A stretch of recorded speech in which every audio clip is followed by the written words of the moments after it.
السلام علیکم پیارے دوستو، امید ہے کہ آپ سب ٹھیک ہوں گے۔ دعا ہے کہ اللہ پاک آپ کو خیر و عافیت سے رکھے۔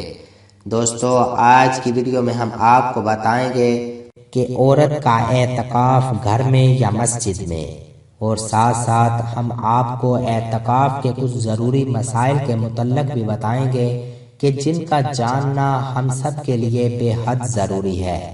خواتین کا اعتکاف اپنے گھروں میں ہے۔ گھر میں عموماً جس جگہ نماز ادا کی جاتی ہے، خواتین وہاں اعتکاف کریں۔ اگر کوئی مخصوص جگہ نہیں ہے تو گھر میں کسی ایک جگہ کو مقرر کر کے وہاں اعتکاف کرے۔ مسجد میں عورت کے لیے اعتکاف کرنا جائز نہیں۔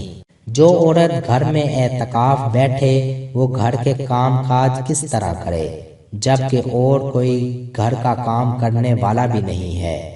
بیت الخلاء کے تقاضے اور وضو کے علاوہ وہ اعتکاف کی جگہ سے باہر نہ نکلے، ورنہ اعتکاف ٹوٹ جائے گا۔ ایسی عورت جس کے گھر میں کوئی اور کام کاج کے لیے نہ ہو، وہ مسنون اعتکاف کے لیے نہ بیٹھے، البتہ اپنے کاموں سے فارغ ہو کر اس مخصوص جگہ پر ذکر و تلاوت عبادت کے ذریعے اس مقدس مہینے کی برکات سے فائدہ اٹھا سکتی ہے۔ کیا عورت کو اعتکاف میں بیٹھنے کے لیے شوہر کی اجازت لینا ضروری ہے؟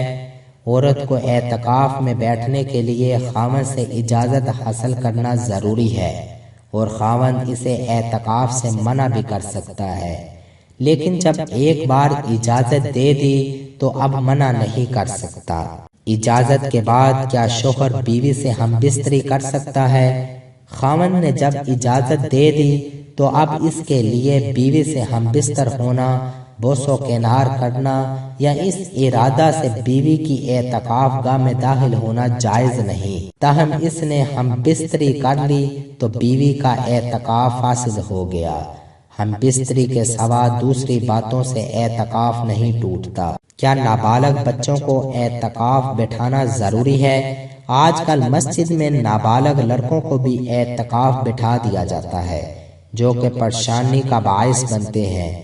اعتکاف عاقل بالغ مسلمان کے لیے مسنون ہے، بچوں کے لیے نہیں۔ سمجھدار بچے کا اعتکاف بیٹھنا اگرچہ فی نفس جائز ہے، مگر اس زمانے میں نابالغ بچوں کے اعتکاف بیٹھنے سے بہت سی خرابیاں جنم لیتی ہیں، اس لیے نابالغ بچوں کو اعتکاف بٹھانا ناجائز ہے۔ پیارے دوستو، امید ہے کہ یہ ویڈیو آپ کو پسند آئی ہوگی۔ مزید اسلامی ویڈیوز کے لیے ہمارا چینل سبسکرائب کریں اور ساتھ لگے بیل کے بٹن کو لازمی پریس کریں تاکہ آنے والی ہر نئی ویڈیو کا نوٹیفیکیشن آپ کو بآسانی مل سکے۔ اچھی بات پھیلانا صدقہ جاریہ ہے، ثواب کی نیت سے خوب شیئر کریں اور اسلام کو دوسروں تک پہنچانے میں ہمارا ساتھ دیں۔ جزاک اللہ۔